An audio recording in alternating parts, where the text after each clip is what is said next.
Hello everyone, and welcome back to the second edition of the Bobcat Sports Network, where we discuss men and women's sports-related news at Saddleback College and across the nation. I'm Pablo Piñones. And I'm Nick Kadashian. We've got a great show for you today with a baseball derby, softball coach interview, and a special edition of breaking news and more. So, without further ado, let's get started. Spring training, as we all know, is in full swing at the time of filming this.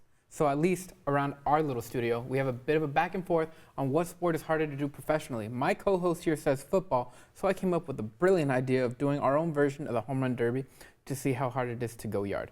And to be honest with you, it's been getting a little too chummy in here. We need to see some sense of competition around here.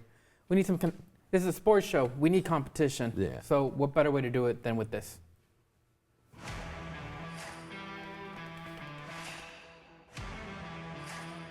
The rules are simple. Pablo and I will be swinging from 5 pitches, and whoever hits it the furthest will win.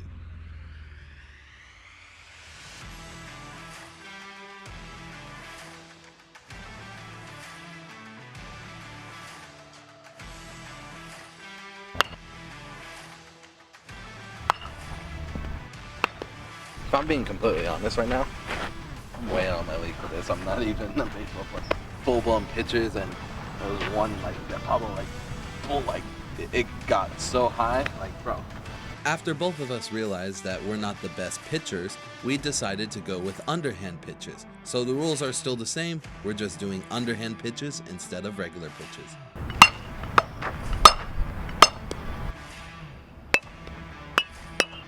The last time I had played baseball, it was when I was a kid.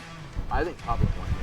And I was right. By a matter of mere inches, Pablo's baseball was hit further than mine, which means Pablo is the winner of the baseball round. Next, we did a throwing challenge, who could throw a baseball the furthest, and finally we did some football, running some routes and seeing who can catch a football. Go.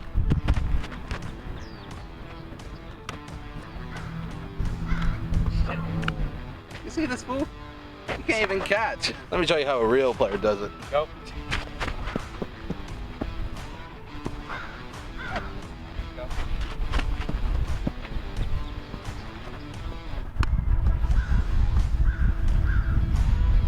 Boom! And that's a wrap. And that is a wrap, everyone. Back to you in the studio with a consensus on which sport is more difficult. Now, after this rigorous battle to see who can outperform each other, we came to the realization that we are both unathletic to be able to perform these tasks. Because I mean, it's pretty hard. To keep it real with you, if this was an actual game, those are all pop outs. Oh yeah, for sure. If any of the hits that counted in the actual leagues, those would be ground balls. I'd be out in an instant, and you gotta have precise hand-eye coordination for that. I definitely do agree. Baseball is difficult. Coming up next, an interview with the coach of the Saddleback College softball team, scores from Saddleback Sports, updates from the week, and stay tuned. Don't go anywhere. The Bobcat Sports Network will resume.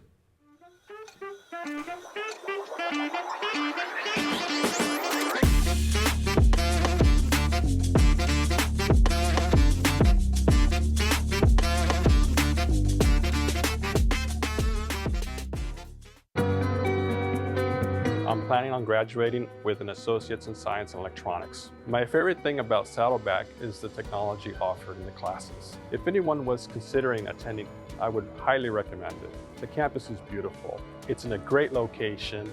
The teachers are amazing. The programs are second to none. After I graduate from Saddleback College, it will further enhance my career and open up other opportunities for job promotion. Saddleback College was the right college for me. The creative arts are around us in so many capacities, whether it's shows that we watch or visual art that we enjoy. You are going to be working at what you're pursuing every class. Learn more about the School of Arts, Media, Performance, and Design at saddleback.edu.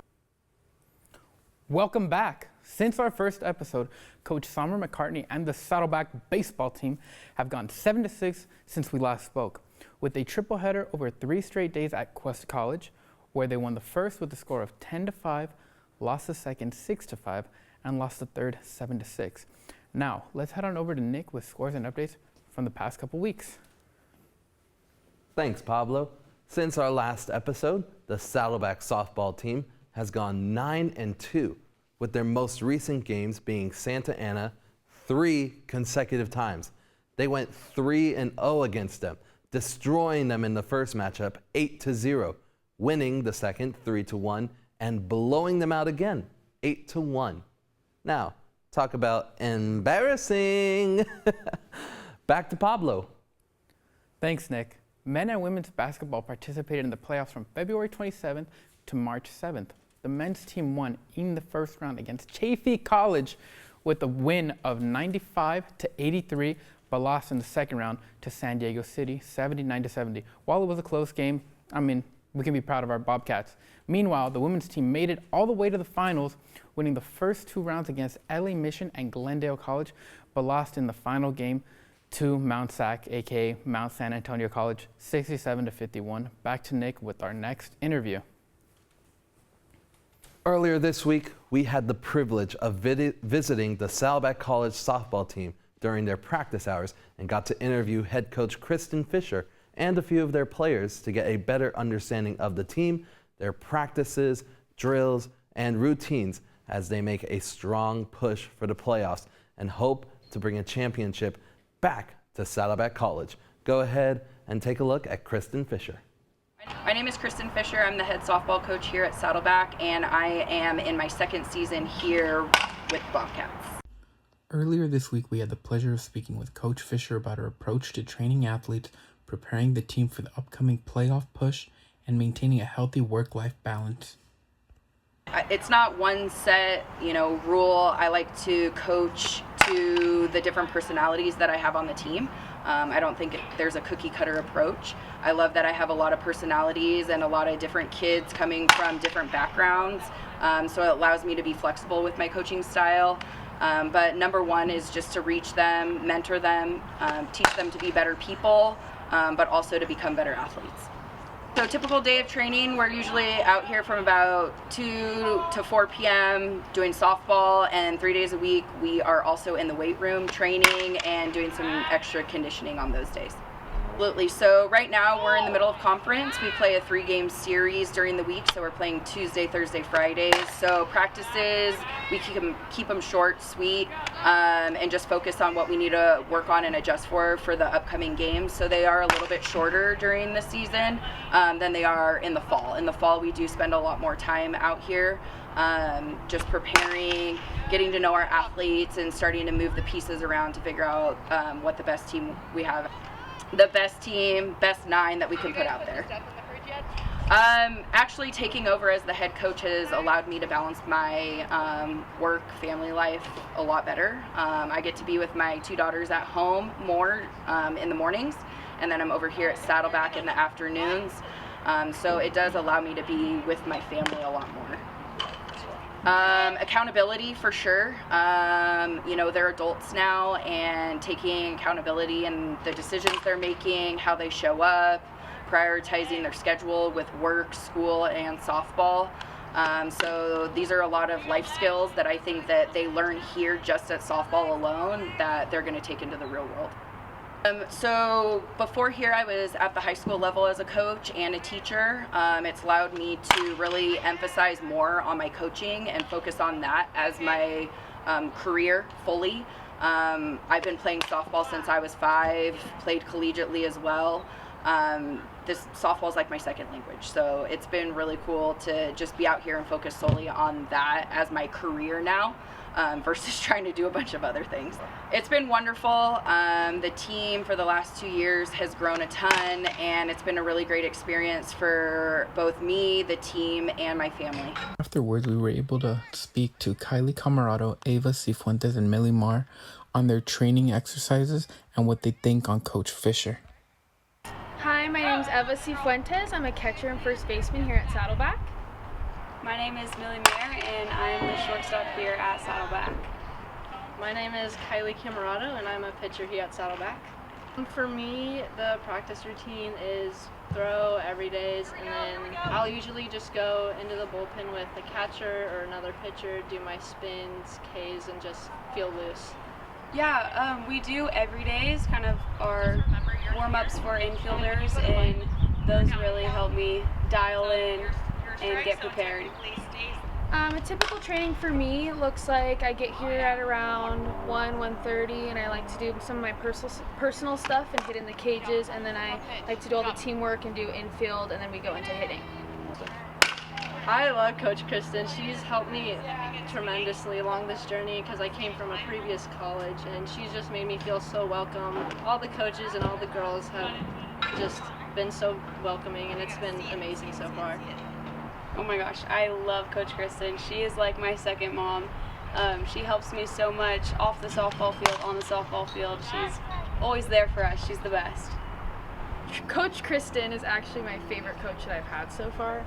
She's basically the main reason I came back to play here, and she's just a great coach. This is definitely my favorite. I didn't even think I was going to play softball again, and then I saw the facility, met Kristen, and I definitely wanted to come back. Coach Kristen's softball team is currently 15-7. They recently swept Santa Ana College in a 3-game series. 2 of the games were blowouts and 1 was a close win. Their next matchup is another 3-game series against Golden West College on today, March 10th, Thursday, March 12th, and Friday, March 13th. Coming up next, we'll have some news about spring training in baseball and a special Anaheim Ducks themed breaking news. Stay tuned.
Welcome back to Breaking News.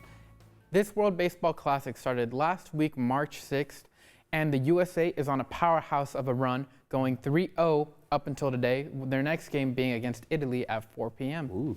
Teams eliminated are Panama, Israel, and also the Netherlands, whom Israel is playing against. I guess they're trying to battle to save face today.